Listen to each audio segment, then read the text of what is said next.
বেড়েছে 10 টাকা পর্যন্ত। এ নিয়ে আরো জানাতে শহরের বড় বাজার থেকে যুক্ত হচ্ছেন সহকর্মী রিপন হোসেন। রিপন, চালের দাম বেড়ে যাওয়া নিয়ে ক্রেতারা কি বলছেন, কি তথ্য আছে?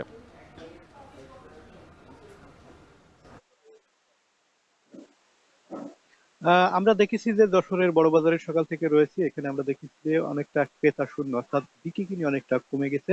আমরা দোকানদারদের সাথে কথা বলেছি, তারা বলেছে যে এই সময় আসলে চাউলের দাম এত বাড়ার কথা না। বিশেষ করে যে মিনিকেট চাল সেটি রয়েছে, সেই চালটি কেজিতে 10 টাকা পর্যন্ত বেড়েছে। আগে যেখানে এই চালটি বিক্রি হতো 65 টাকা থেকে 66 টাকা, সেটি বর্তমানে বিক্রি হচ্ছে 68 টাকা থেকে 76 টাকা। এই যে 10 টাকা বেড়ে যাওয়ার কারণে কিন্তু চাউলের দাম বেড়ে যাওয়ার কারণে ক্রেতা অনেকটা কম রয়েছে। তারা যেটি বলছেন যে এই সময় আসলে এভাবে চাউলের দাম বাড়লে তাদের আসলে সমস্যা হয়, এবং যারা মোটা চাল খেয়ে থাকেন সেই চালটিও কিন্তু কেজিতে 2 টাকা বেড়েছে। আগে যেখানে 50 টাকা ছিল সেটি 52 টাকা হয়েছে। আর বাসমতি চাল বিক্রি হচ্ছে 86 টাকা থেকে 88 টাকা পর্যন্ত, যেটি আগে ছিল 82 টাকা থেকে 85 টাকা পর্যন্ত। আর কাজল লতা বিক্রি হচ্ছে 66 টাকা, যেটি আগে আহ, আরো 65 টাকা ছিল। এবং আহ, আহ, আতপ চাল সেটি 50 টাকা বিক্রি হচ্ছে, পাইজাম 54 টাকা বিক্রি হচ্ছে। আমরা যারা ভোক্তা রয়েছে তাদের সাথে কথা বলেছি, তারা বলছেন যে এভাবে চাউলের দাম প্রতিনিয়ত বাড়লে তাদের আসলে যে ক্রয় ক্ষমতা সেটি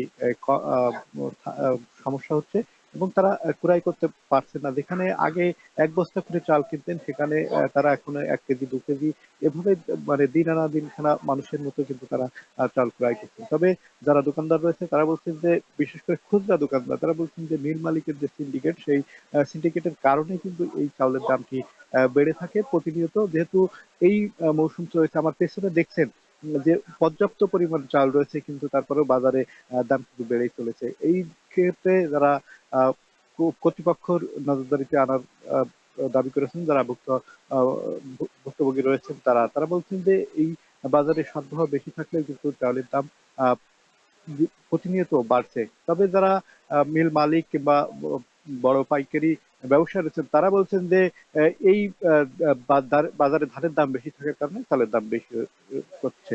এই ছিল এখান থেকে আমার কাছে সর্বশেষ অনেক। সরবরাহ স্বাভাবিক, তারপরেও 15 দিনের ব্যবধানে 10 টাকা পর্যন্ত বেড়েছে যশোরের চালের দাম। সে বিষয়ে সবশেষ জানাচ্ছিলেন সহকর্মী রিপন হোসেন। দেখছেন